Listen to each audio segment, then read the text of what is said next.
رہنا بھی ہم نے باہر کے ملکوں میں ہے، پاؤنڈز، یورو اور درہم ہم نے کمانے ہیں، لیونگ سٹینڈرڈ بھی ہمیں آؤٹ سٹینڈنگ چاہیے، لیکن بچے وہ ہمیں پیور پاکستانی چاہیے۔ بسم اللہ الرحمن الرحیم۔ السلام علیکم ایوری ون۔ بیرون ملک رہنے والے پاکستانیوں کے ساتھ ایک بڑی ٹریجڈی ہے، اور وہ ٹریجڈی یہ ہے کہ بھی یہاں پہ رہتے رہتے ابراڈ کنٹریز میں یہ لوگ اتنی زیادہ تنگ ذہنیت کے مالک ہو جاتے ہیں کہ اپنے بچوں کو بریدنگ سپیس تک دینا بھول جاتے ہیں۔ اب ہوتا کیا ہے کہ بھی ان لوگوں کو بیرون ملک بھی جانا ہے، یعنی کہ پاکستان اچھا نہیں لگتا، پاکستان میں رہتے ہوئے جو پیسہ کما رہے ہیں اس میں ان کا گزارا نہیں ہوتا ہے، تو کیا کرتے ہیں کہ کسی نہ کسی ابراڈ کنٹری میں چلے جاتے ہیں، اب وہ چاہے یو کے ہو، یورپ ہو، یو ایس اے ہو یا کینیڈا، امریکہ، واٹ ایور، کہیں پہ بھی، آسٹریلیا وغیرہ میں چلے جائیں، کہیں یو اے ای میں چلے جائیں، کہیں پہ بھی یہ لوگ ہونا، تو کیا ہے کہ بھی وہاں جا کے انہوں نے پاؤنڈز، یورو، درہم اور دیگر جو کرنسیز ہیں وہ انہوں نے کمانی ہیں، اور لیونگ سٹینڈرڈ بھی ان کو ہائی چاہیے تاکہ علاج معالجہ اچھا ہوتا رہے، اور زندگی جو ہے وہ بڑی ہی خوش اسلوبی سے، آرام اور سہولت کے ساتھ، بڑے ہی اچھے انوائرمنٹ میں، دولت کی ریل پیل میں گزرے۔ لیکن کیا ہے کہ بچے ان کو پورے پیور پاکستانی سٹائل کے چاہیے ہوتے ہیں۔ یہ اس چیز کو بھول جاتے ہیں کہ ہم انہیں جو انوائرمنٹ پرووائڈ کر رہے ہیں، جہاں پہ وہ پلے بڑے ہیں، جہاں پہ ان کی پرورش ہوئی ہے، اس ماحول کے اکارڈنگ کیا ہے کہ بھی وہ ان چیزوں کو اڈاپٹ کرتے ہیں، نہ چاہتے ہوئے بھی والدین کی لاکھ کوششوں کے باوجود، ان کی پرورش کرنے کے باوجود کیا ہے کہ اس انوائرمنٹ کا اثر بچوں کے اوپر آتا ہے۔ لیکن پاکستانی والدین کیا ہے کہ اپنی اسی تنگ مینٹیلٹی کی وجہ سے ان چینجز کو اور ان طور طریقوں کو ایکسیپٹ نہیں کرتے ہیں۔ اب جی کوئی مہینہ پہلے اٹلی سے ایک پاکستانی آدمی اپنے بچوں کے ساتھ پاکستان گیا، بیوی بھی ساتھ تھی، اور ساتھ میں اس کی 3 بیٹیاں تھیں اور 2 بیٹے تھے۔ ان سب کو لے کے وہ پاکستان گیا، اور وہاں پہ جا کے ان لوگوں نے جو گھر وغیرہ وہاں پہ بنایا ہوا تھا اس میں انہوں نے رہنا شروع کر دیا۔ گھر اچھا خاصا، مطلب پیسے وغیرہ لگا کے بنایا ہوا تھا۔ اب یہ جو شخص تھا ذوالفقار، یہ اٹلی میں ڈنکی لگا کے آیا تھا، بڑی اس نے وہاں پہ محنت کی، اور اس کے بعد کافی عرصہ لگا کے اس نے جو تھا وہاں کی نیشنلٹی حاصل کی۔ اس کے بعد پھر اس نے شادی کر کے کشور بیگم کو اپنے ساتھ یہ وہاں پہ اٹلی لے گیا، پھر وہاں پہ ان کے 5 بچے ہوئے۔ زندگی کا پہیہ بڑی ہی ہنسی خوشی گزر رہا تھا، اور کیا کہ بھی اب یہ جو ذوالفقار تھا اس کی جو 2 بڑی بیٹیاں تھیں وہ تھوڑا آپ کہہ لیں کہ اٹلی کے ماحول کے مطابق، یا اپنی جیسے کہ آپ کو پتہ ہے آج کل پاکستان میں بچے جو ہیں وہ اپنی پسند کی شادیاں کرنا چاہتے ہیں۔ یہ معاملہ اب پاکستان میں بھی عام ہو چکا ہے۔ یہ ہے کہ پاکستان میں پیرنٹس جو ہیں وہ چلو کر کے، یا مطلب بچوں کی خواہشات کا احترام کرتے ہوئے ان کے آگے سرنڈر کر دیتے ہیں کہ بھی ان لوگوں نے زندگی گزارنی ہے تو اپنی زندگی کے فیصلے خود کر لیں۔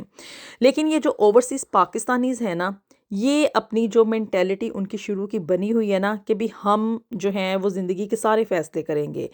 ہم چونکہ بچوں کو یہاں پہ لے کر آئے ہیں، اور ہم نے ان کو وہاں کی نیشنلٹی دلوائی ہے، ہم نے بڑا سفر کیا ہے، ہم نے زندگی میں بڑی محنت کی ہے، تو اس لیے اب اپنے بچوں کی زندگی کے تمام فیصلے لینے کی اختیارات ہمارے پاس ہیں۔ اگر بچے کہیں پہ بھی چون چراں کریں گے، کوئی اوپر نیچے کام کریں گے، تو کیا ہے کہ بھی ہماری اولاد جو ہے وہ فرما بردار نہیں رہی ہے۔ موسٹلی جو اوورسیز پاکستانیز ہوتے ہیں اور یہاں پہ یو کے میں رہنے والے پاکستانیوں کو بھی میں دیکھتی ہوں کہ ان کی کوشش ہوتی ہے کہ بھی بیٹیوں کی شادیاں چاچے، تائے، مامے یا خالہ، خالو، ادھر ادھر کے جو بھی رشتہ دار اوپر نیچے کے کزن ہیں کہیں نہ کہیں پکڑ دھکڑ کے اپنی فیملی میں کر دی جائے، تاکہ ان کے جو نکمے اور کہہ لیں کہ ناکارہ بیٹے ہیں ان کو وہاں پہ اس کنٹری میں آنے کا موقع مل جائے، اور وہ وہاں کی نیشنلٹی حاصل کر لیں۔ یعنی کہ اپنی اولاد کو ہمیشہ قربانی کے لیے استعمال کریں گے، اور اپنے مقاصد حاصل کرنے کے لیے استعمال کریں گے۔ خود بھی ساری زندگی پہلے اپنی فیملی کے لیے قربانیاں دیتے ہیں، اور آگے اپنی اولاد سے بھی یہی امید لگاتے ہیں کہ بھی وہ ہماری فیملی کے لیے قربانیاں دے۔ اگر تو اولاد ایسا کرے گی تو وہ فرما بردار ہے، ادروائز کیا ہے کہ بھی وہ ہماری گڈ لسٹ میں نہیں رہتی ہے۔ اب جی یہ جو اٹلی سے بندہ گیا پاکستان، اس کی جو 2 بڑی بیٹیاں تھیں جو سب سے بڑی بیٹی تھی اس کی عمر کوئی تقریباً 22 سال تھی، اور اس سے چھوٹی بیٹی کی عمر مطلب وہ بھی ٹین ایج میں تھی، 19 ایئرس تھی۔ اب جی جو بڑی بیٹی تھی اس نے وہاں پہ پاکستان میں جانے کے بعد کیا کہ یہ لوگ گاہے بگاہے جاتے رہتے تھے، اور سال پہلے بھی یہ کوئی گئے تھے، میرے خیال سے 2 سال پہلے گئے تھے، گئے اور پھر اس کے بعد دوبارہ اٹلی آ گئے، پھر دوبارہ گئے، مطلب کہ آنا جانا نا ان کا لگا ہوا تھا۔ اب جی جو بڑی والی بیٹی تھی نا، اس نے وہاں پہ پاکستان میں نا کسی کے ساتھ اس کو مطلب کہہ رہے انسیت پیدا ہو گئی، اور اس نے وہاں پہ نا چھپ کے، چونکہ باپ سے ڈرتی تھی اور ماں سے بھی، اور اتنی میوچل انڈرسٹینڈنگ نہیں تھی، اتنا کھلا ماحول نہیں تھا گھر میں کہ اپنی پسند کا نا اظہار کر سکتی۔ اس نے نا چھپ کے وہاں پہ پاکستان میں ہی ایک لڑکے کے ساتھ نا جو تھی وہ نکاح کر لیا، اور نکاح کرنے کے بعد اس نے اپنی ماں کو بتایا کہ میں نے نا اس لڑکے کے ساتھ نکاح کر لیا ہے اور میں اب اس کے ساتھ شادی کرنا چاہتی ہوں۔ ماں چونکہ باپ سے بہت زیادہ ڈرتی تھی، یعنی کہ اس طرح کا ماحول تھا کہ جس میں باپ جو ہے نا وہ ساری زندگی اس نے اپنی بیوی کو دبا کے رکھا ہوا تھا نا، تو اس لیے ماں نے نا ابھی بات ٹال مٹول میں رکھی، اس کو چھپاتی رہی، اور آگے اپنے شوہر کو اس نے نہیں بتایا نا۔ اور جو چھوٹی والی بیٹی تھی اس کا بھی کسی کے ساتھ نا مطلب وہاں پہ فرینڈشپ وغیرہ چل رہی تھی، اور وہ بھی چاہتی تھی کہ نا وہ اس لڑکے کے ساتھ پاکستان میں ہی شادی کرے، مطلب کہ لڑکیوں نے اپنی مرضی کی اور پاکستان میں ہی لڑکے پسند کر لیے، لیکن کیا تھے کہ وہ ان کی فیملی کے نہیں تھے۔ اگر مطلب وہ بہت زیادہ خراب ہوتی یا ماں کی پرورش میں بہت زیادہ نقص ہوتے نا، تو وہ وہاں پہ اٹلی میں رہنے والے کسی گورے کے ساتھ بھی جو تھا نا وہ شادی کر سکتی تھیں، لیکن کیا کہ بھی آپ کہہ لیں کہ بھی ماں کی طرف سے اتنی زیادہ چوک نہیں تھی، صرف یہ کہ بچیوں نے اپنی پسند سے جو تھا نا اپنی زندگی گزارنے کا فیصلہ کر لیا۔ اب جیسے ہی یہ بات نا باپ کو پتہ چلی تو اس کو یہ بات ہضم نہیں ہوئی کہ بھی I am the best, I am the boss, مجھے سارے فیصلے لینے کا اختیار ہے۔ اس نے نا کیا کیا کہ بھی اس نے اپنی بیوی کو اعتماد میں لیا، اور اس کے بعد اس نے نا اپنی دونوں بیٹیوں کو قتل کر دیا گھر کے اندر ہی، اور گھر کے جتنے بھی سی سی ٹی وی کیمراز تھے اور جتنی بھی مطلب سیکیورٹی کی چیزیں تھیں نا اس کو اس نے آف کر دیا یہ سارا انسیڈنٹ کرنے سے پہلے، اور اس کے بعد اپنی بیوی کو گھر سے لے کے جو تھا وہ باہر بازار چلا گیا۔ بازار میں جا کے اس نے کیا کہ بھی اپنے ہمسایوں کو فون کیا کہ بھی ہم اپنی بچیوں کو فون کرنے کی کوشش کر رہے ہیں لیکن وہ فون نہیں پک کر رہے، تو آپ جا کے دیکھیں کہ بھی جو ہے مطلب گھر میں سب کچھ ٹھیک ٹھاک ہے۔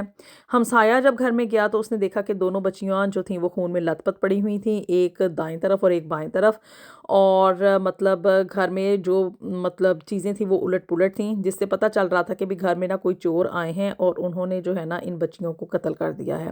اب جی ہمسایہ بڑا پریشان ہوا، اس نے پہلے ذوالفقار صاحب کو بتایا کہ بھی آپ کی بیٹیوں کا تو قتل ہو چکا ہے، اور اس کے بعد اس نے پولیس کو بھی کال کی، محلے کے لوگوں کو اکٹھا کیا، شور مچ گیا کہ بھی یہ اٹلی سے آنے والے پاکستانیوں کے گھر میں نہ ڈکیتی ہو گئی ہے اور ان کی بیٹیوں کو نہ کوئی قتل کر گیا ہے۔ خیر جی، اب چونکہ بات جنگل میں آگ کی طرح پھیل چکی تھی اور پولیس وہاں پہ فوری طور پہ پہنچی، وہاں پہ جو فنگر پرنٹس وغیرہ تھے اور باقی فورینزک وغیرہ وہ لیے گئے، اور اس کے بعد کیا کہ بھی اس کا باپ جو تھا نا اس نے بڑا مطلب ادھم مچایا وہاں پہ جا کے نا، اور پولیس کے اوپر اس نے ڈانٹنا ڈپٹنا شروع کر دیا، ان کے اوپر چیخنا چلانا شروع کر دیا کہ بھی میری بیٹیوں کو مطلب مار دیا گیا ہے، ہمارا گھر برباد ہو گیا ہے، یہاں پہ میں کوئی 12 یا 15 لاکھ اور کوئی 3000 یوروز بھی پڑے ہوئے تھے گھر میں، وہ بھی میرے چوری ہو گئے ہیں۔ مطلب کہ اس نے نا فلی طور پہ آدمی نے نا یہ ذوالفقار نے چیخ چلا کے یہ ثابت کرنے کی کوشش کی کہ یہاں پہ چور آئے تھے، انہوں نے میرا مطلب زندگی کی جمع پونجی بھی انہوں نے لوٹ لی ہے، اور اس کے بعد کیا کہ بھی میری بیٹیوں کو بھی قتل کر گئے۔ اب یہ سارا واقعہ نا تقریباً کوئی 15 یا 20 منٹ کے اندر اندر ہوا، یعنی کہ 10:30 بجے یہ جو ذوالفقار صاحب تھے یہ اپنی بیوی کشور کو لے کے بازار کے لیے نکلے، اور کوئی 11:45 بجے نا ان لوگوں نے اپنی پڑوسی کو کال کر کے کہا کہ بھی گھر جا کے دیکھے، اور یہ 15 منٹ کے اندر اندر اب کون سے چور آ گئے۔ خیر جی، پاکستانی پولیس یہاں پہ اب میں یہ کہوں گی کہ بڑی ایفیشینٹ ہے، اگر یہ کوئی کام کرنا چاہے نا تو یہ کر چھوڑتے ہیں، صرف اور صرف جو کمی ہے نا وہ ان کی نیت میں ہے، اور کہہ لیں کہ ان کو لالچ ہے۔ اب جی ان لوگوں نے نا پاکستانی پولیس نے خیر جی وہاں پہ فورینسک وغیرہ لیے، کافی انویسٹیگیشن کی گئی، اور پتہ چلا کہ بھی اس گھر میں تو کوئی بندہ باہر کا آیا ہی نہیں ہے، یعنی کہ صرف گھر والوں کے پیروں کے نشانات ہیں، انہی کے فنگر پرنٹس تھے، اور اس کے علاوہ پڑوسی تھا جو کہ اس گھر میں داخل ہوا، اس کے علاوہ کوئی تیسرا بندہ گھر کے اندر داخل نہیں ہوا تھا۔ خیر اب مزید انویسٹیگیشن کی گئی، اور جب لڑکیوں کی ماں کو پوچھ گاچھ کی گئی، اس سے تفتیش وغیرہ کی گئی، تو پتہ چلا کہ بھی لڑکیاں جو تھیں نا وہ اپنی مرضی سے ایک نے شادی کی ہوئی تھی اور دوسری شادی کرنا چاہتی تھی، اور ذوالفقار کو یہ چیزیں ہضم نہیں ہو رہی تھیں، اور اس نے کیا کہ بھی غیرت کے نام پہ نا اپنی دونوں بیٹیوں کو قتل کر دیا، اور مجھے میرا منہ بند رکھنے کے لیے کہا، لیکن اب چونکہ بات حد سے زیادہ بڑھ چکی ہے، اور مطلب عورتیں جلدی ڈر جاتی ہیں اور اتنی دیر تک وہ بات جو ہے وہ چھپا نہیں سکتی، تو جی پتہ چل گیا کہ باپ نے اپنی بیٹیوں کو نا قتل کر دیا ہے۔ اور اس سارے واقعے کو جو تھا نا وہ ایک ڈکیتی کا روپ دینے کی کوشش کی گئی تھی، بڑا سمارٹلی جو تھا وہ ذوالفقار نے پلے کیا، اور کیا کہ بھی اپنی بچیوں کو، اپنی اولاد کو اپنی انا کی بھینٹ چڑھا دیا، اپنی تسلی کے لیے، اپنی تسکین کے لیے، اور اپنی مطلب غیرت کو برقرار رکھنے کے لیے اس نے اپنی مطلب اولاد کو قتل کر دیا اپنے ہی ہاتھوں سے۔ بڑا ہی مطلب دل خراش واقعہ ہے۔ جب مجھے اس واقعے کے بارے میں پتہ چلا تو مجھے کافی دیر تک افسوس ہوتا رہا کہ بھی یہ اوورسیز جو پاکستانیز ہیں نا، چاہے کہیں پہ بھی رہ لیں، ان کے اندر کی جو جہالت ہے وہ کسی طور پہ بھی ختم ہونے کو نہیں آتی ہے۔ ان کو سہولتیں بھی چاہیے، ان کو پیسے بھی چاہیے، ان کو علاج معالجے کا مطلب ڈر ہوتا ہے کہ بھی پاکستان میں ٹریٹمنٹ اتنا اچھا نہیں ہے، مرنے کے خوف سے کیا ہے کہ بھی بیرون ملک رہتے ہیں، لیکن کیا ہے کہ بچے ان کو پیور پاکستانی سٹائل کے چاہیے، ان سے وہی امیدیں لگاتے ہیں اور چاہتے ہیں کہ بھی وہ ان کی امیدوں کے اوپر پورا اتریں۔ کہیں پہ بھی اگر کوئی بچہ اوپر نیچے کرتا ہے، ایسا ہی ایک واقعہ جو ہے وہ یہاں پہ یو کے میں بھی ہوا تھا کہ ایک پاکستانی پیرنٹس نے پاکستان لے جا کے اپنی بیٹی کو قتل کر کے اس کو وہاں پہ دفنا دیا، اور پھر جب اس کے اسکول کے یعنی کہ جو کالج فیلوز تھے انہوں نے رپورٹ وغیرہ کروائی، انہوں نے پوچھا، بار بار پوچھا، تو پتہ چلا کہ بھی جو ہے وہ والدین نے اپنی بیٹی کو قتل کر کے وہیں پہ پاکستان میں دفنا دیا ہے۔ تو خدا را وہ پاکستانی پیرنٹس جو کہ کہیں پہ بھی بیرون ملک رہتے ہیں، آپ لوگ اپنا خود کا محاسبہ کریں، اپنا انالیسس کریں اور اس نتیجے پہ پہنچیں کہ آخر آپ لوگوں کو چاہیے کیا ہے۔ آپ لوگ اپنی زندگیوں کے پہلے فیصلے جو ہیں ان کو غلط طریقے سے کرتے ہیں، اور پھر انسان جو بوتا ہے وہی کاٹتا ہے۔ جب آپ لوگ شروع میں ہی جو ہے نا وہ اس چیز کو انڈرسٹینڈ نہیں کرتے کہ بھی ہماری اولاد بیرون ملک رہتے ہوئے کہیں ہمارے ہاتھوں سے نہ نکل جائے، یا مطلب وہ فرما برداری کے پیمانے جو کہ آپ نے بنائے ہوئے ہوتے ہیں وہ ان کے اوپر پورا نہیں اتریں گے، تو اس کا یہ مطلب ہرگز ہرگز نہیں ہے، نہ تو اس میں اسلام میں اس چیز کی اجازت دی گئی ہے کہ آپ اپنی بیٹیوں کو غیرت کے نام پہ قتل کریں، اور نہ ہی جو ہے وہ مطلب قانونی طور پہ یعنی کہ دنیاوی طور پہ اس چیز کی اجازت ہے کہ انسان کسی کی جان لے لے۔ آپ لوگوں کی رائے کا انتظار رہے گا کہ یہ جو بیرون ملک رہنے والے پاکستانی اپنی اولادوں کے اوپر اس طرح کے ظلم کرتے ہیں اور ان کے ساتھ مطلب ایک بے دردانہ سا سلوک کرتے ہیں، اور اپنے بچوں کے ساتھ جانوروں سے بھی بدتر سلوک کر جاتے ہیں، کیا مطلب اس طرح کے لوگوں کو جینے کا بھی حق ہے؟ ان لوگوں کو انسان بھی کہلائے جانے کا حق ہے یا کہ نہیں ہے؟ اور ان لوگوں کو وہ جو لوگ پاکستان سے باہر رہتے ہیں، بیرون ملک مقیم ہیں، ان کو کس طرح کا رویہ اپنی اولادوں کے ساتھ اپنانا چاہیے؟